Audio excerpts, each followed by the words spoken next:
ಇನ್ನು ಮಲ್ಲಿಕಾರ್ಜುನ್ ಖರ್ಗೆ ವಿರುದ್ಧ ರಾಜ್ಯ ಬಿಜೆಪಿ ಪ್ರತಿಭಟನೆಯನ್ನ ಮಾಡ್ತಾ ಇರುವಂತ ವಿಚಾರದಲ್ಲಿ ಗೃಹ ಸಚಿವ ಪರಮೇಶ್ವರ್ ಅವರು ಪ್ರತಿಕ್ರಿಯೆಯನ್ನ ಕೊಟ್ಟಿದ್ದಾರೆ. ಪ್ರತಿಭಟನೆ ಮಾಡೋದು ಅವರ ಹಕ್ಕು, ಯಾವ ವಿಷಯಕ್ಕೆ ಪ್ರತಿಭಟನೆ ಮಾಡ್ತಾರೆ ಅನ್ನೋದು ಮುಖ್ಯ, ಅವರ ಅಜೆಂಡಾ ತಿಳಿದುಕೊಂಡು ಮಾತನಾಡ್ತೀನಿ ಅಂತ ಮಾನ್ಯ ಗೃಹ ಮಂತ್ರಿ ಪರಮೇಶ್ವರ್ ಅವರು ಪ್ರತಿಕ್ರಿಯೆಯನ್ನ ಕೊಟ್ಟಿದ್ದಾರೆ.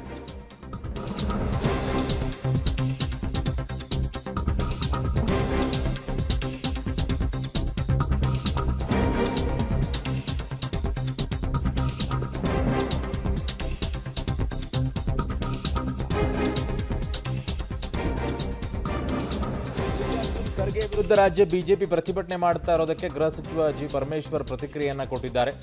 ಪ್ರತಿಭಟನೆ ಮಾಡೋದು ಅವರ ಹಕ್ಕು, ಸೊ ಯಾವ ವಿಷಯಕ್ಕೆ ಪ್ರತಿಭಟನೆ ಮಾಡ್ತಾರೆ ಅನ್ನೋದು ಕೂಡ ಮುಖ್ಯ, ಅವರ ಅಜೆಂಡಾ ತಿಳ್ಕೊಂಡು ಮಾತಾಡ್ತೀನಿ ಅಂದಿದ್ದಾರೆ. ಅಜೆಂಡಾ ಏನಿದೆ? ಖರ್ಗೆ ಅವರ ವಿರುದ್ಧ ಪ್ರತಿಭಟನೆ. ಪ್ರತಿಭಟನೆ ಮಾಡೋದು ಅವರ ಹಕ್ಕು. ಯಾರು ಪ್ರತಿಭಟನೆ ಮಾಡ್ತಾರೆ ಅದಕ್ಕೆ ಸಂವಿಧಾನದಲ್ಲಿ ಸಂವಿಧಾನಾತ್ಮಕವಾಗಿ ಪ್ರತಿಭಟನೆ ಮಾಡೋದಕ್ಕೆ ಅವಕಾಶ ಮಾಡಿಕೊಟ್ಟಿದ್ದಾರೆ. ಆದರೆ ಯಾವ ವಿಷಯದಲ್ಲಿ ಪ್ರತಿಭಟನೆ ಮಾಡ್ತಾರೆ, ಯಾಕೆ ಮಾಡ್ತಾರೆ, ಅದು ಭಾಳ ಮುಖ್ಯ. ಅದಕ್ಕಾಗಿ ಅದನ್ನು ನೋಡೋಣ, ಯಾವ ರೀತಿ ಅವರ ಅಜೆಂಡಾ ಏನಿದೆ ಅಂತ ಸ್ವಲ್ಪ ತಿಳ್ಕೊಂಡು ಆಮೇಲೆ ರಿಯಾಕ್ಟ್ ಮಾಡೋಣ.